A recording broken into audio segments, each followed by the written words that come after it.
Bienvenidos a un capítulo más en quienique.com en nuestra sección de ¿Quién es quién? Ustedes no saben la invitada que les traigo hoy, que además es una invitada que nos ha recibido en su despacho, en su sitio de trabajo, una mujer que nos ha abierto las puertas y hoy queremos entrar a esa mujer, a ese recorrido y a esa persona que con mucha valentía ha roto con todos los esquemas. Francia Márquez. Muchas gracias, Adriana, a usted, a todo el equipo de ¿Quién es quién? Su programa. Gracias por invitarme y bueno, aquí estoy para ver cómo nos va en esta entrevista. Historias, personajes y actualidad sin filtros. Yo soy Adriana Bernal y esto es ¿Quién es quién? Y este mensaje de la incapacidad también se lo dijeron a mi pueblo, que han tenido una vicepresidenta incapaz, pero sin embargo a mí no me dieron las herramientas para demostrar mi capacidad. Y hoy le puedo decir con orgullo al pueblo colombiano que les dejé un ministerio creado. El riesgo que tiene el ministerio de desaparecer no lo creé yo. El riesgo que tiene el ministerio de desaparecer lo creó el ministro de Hacienda en su momento, Ocampo, porque él no quería ese ministerio y lo dijo públicamente. A mí no me parece que hay que crear un ministerio de la igualdad. Por eso él no entregó el concepto de viabilidad fiscal de manera adecuada para generar una situación de procedimiento que luego le permitiera a la oposición, a la ultraderecha, demandar el ministerio y tumbarlo. Hoy yo creo que el Ministerio de la Igualdad no ha sido un error. Cuando yo empiezo a ver que, por ejemplo, el sistema Salvia, ¿sí?, que atiende a las mujeres en riesgo feminicidas, quien las acompaña, ha atendido a más de 80.000 mujeres en este país, yo digo, eso vale la pena. ¿Sí? 80.000 mujeres que han sido víctimas de violencias basadas en género o están en riesgo altísimo de ser asesinadas por su condición de mujer, por feminicidios. Y veo a Clara Valdés y veo al viceministerio trabajando, dejando el cuero, como decimos, para proteger a las mujeres, es importante. Yo quiero decirle algo, cuando yo llegué al ministerio, yo tengo que decir que yo hasta me enfermé, porque la carga emocional que yo sentí de liderazgo para proteger a las mujeres fue muy fuerte.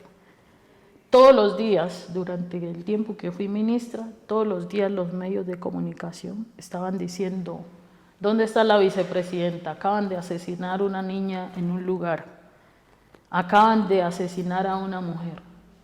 Y yo me sentía como si yo estoy matando a esas mujeres y a esas niñas, siendo mujer. Me sentía con el peso y la carga sobre mi responsabilidad está proteger a esas mujeres. Y esperando un decreto para viabilizar unos programas o esperando un presupuesto para darle implementación a las acciones que considerábamos iban a proteger los derechos de las mujeres. Apenas yo salí del Ministerio de la Igualdad,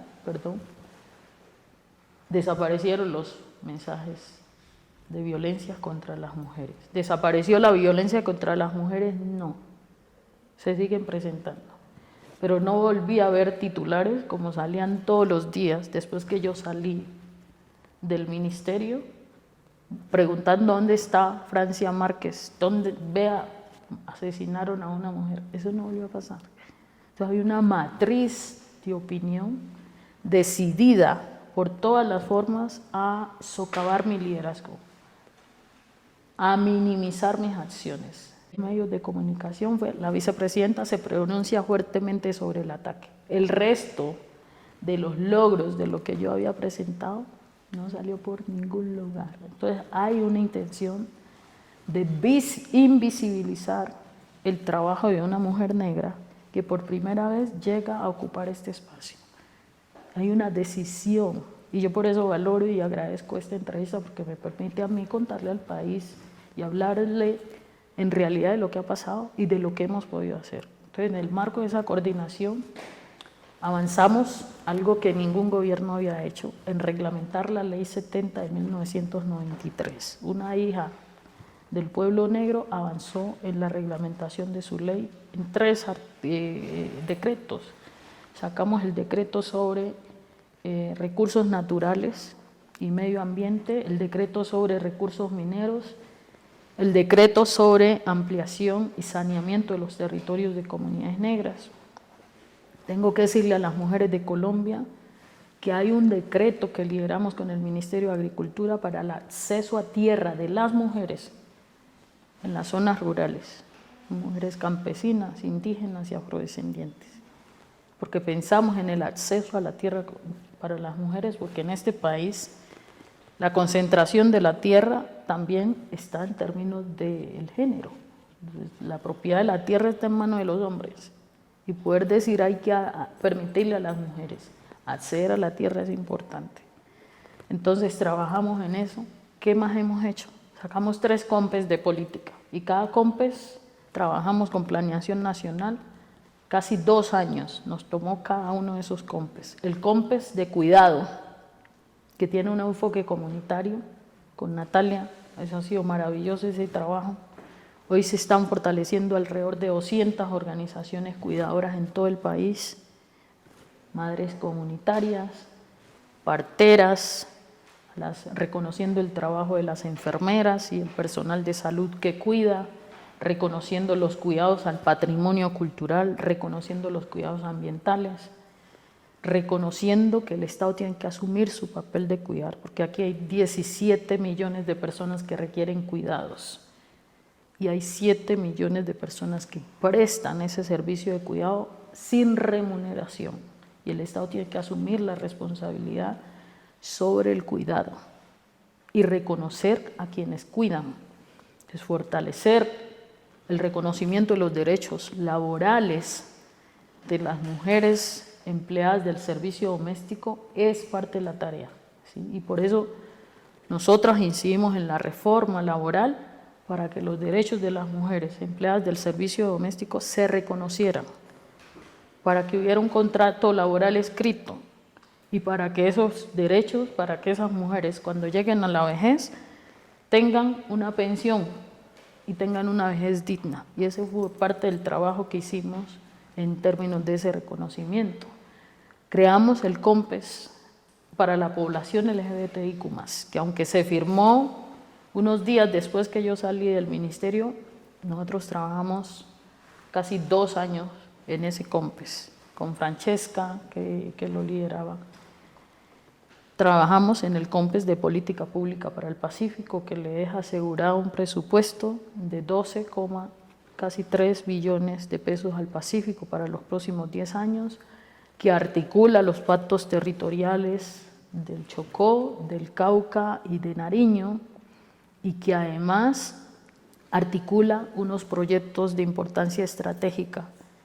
Aquí cada sector hizo proyectos de importancia estratégica y nosotros nos aseguramos de decirle a cada sector. Yo hice reuniones con todos los ministros, diciéndole, ministro, usted y su sector, dígame cuáles son los proyectos de importancia estratégica para el Pacífico. Algunos no los pudimos poner porque no tenían proyectos viabilizados en fase 3, y esa es una condición, pero hicimos un barrido por el Pacífico para que 32 proyectos de importancia estratégica hoy tengan recursos asegurados.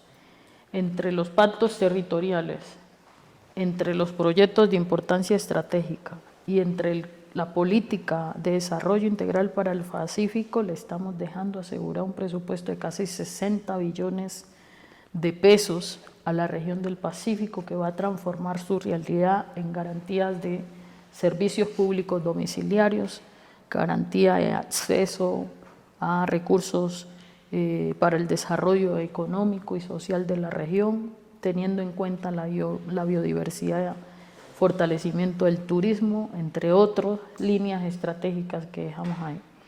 ¿Qué le dejamos a este país? En términos de las mujeres, aquí hay un fondo de Mujer Libre y Productiva en la Vicepresidencia, y desde ese fondo se han apoyado en términos de iniciativas productivas casi a 13.000 mujeres, y en términos de acceso a créditos casi a 40.000 mujeres, y en términos de fortalecerles en emprendimientos a otras casi 20.000 mujeres, ¿sí? Es decir, que hemos enfocado nuestra política de autonomía económica para las mujeres en fortalecimiento hacia la justicia económica de las mujeres. Hubiéramos querido tener más recursos. Cuando yo llegué aquí, la Consejería para la Equidad de la Mujer tenía 5.000 millones de pesos. Y en el Ministerio de la Igualdad logramos que el viceministerio tuviera un presupuesto de más de 200.000 millones. ¿Es insuficiente? Sí, pero avanzamos en aumentar presupuestos concretos para las mujeres. Y el Fondo Mujer Libre y Productiva, en articulación con el Ministerio de la Igualdad y con el Ministerio de Agricultura, han podido ejecutar proyectos específicos para las mujeres por más de 400.000 millones de pesos. Entonces sí hemos priorizado la inversión para las mujeres y sobre todo para la autonomía económica de las mujeres. Todavía hay desafíos, pero hoy le digo a las mujeres de Colombia y quiero decirles que he hecho como mamá, todo mi esfuerzo para garantizarle a las mujeres de este país que vivan en dignidad y sin violencia. Hubiera querido más. Las mujeres querían un ministerio de las mujeres, y yo también lo quería, ¿sí? Pero las circunstancias nos permitieron fortalecer y crear un viceministerio para las mujeres.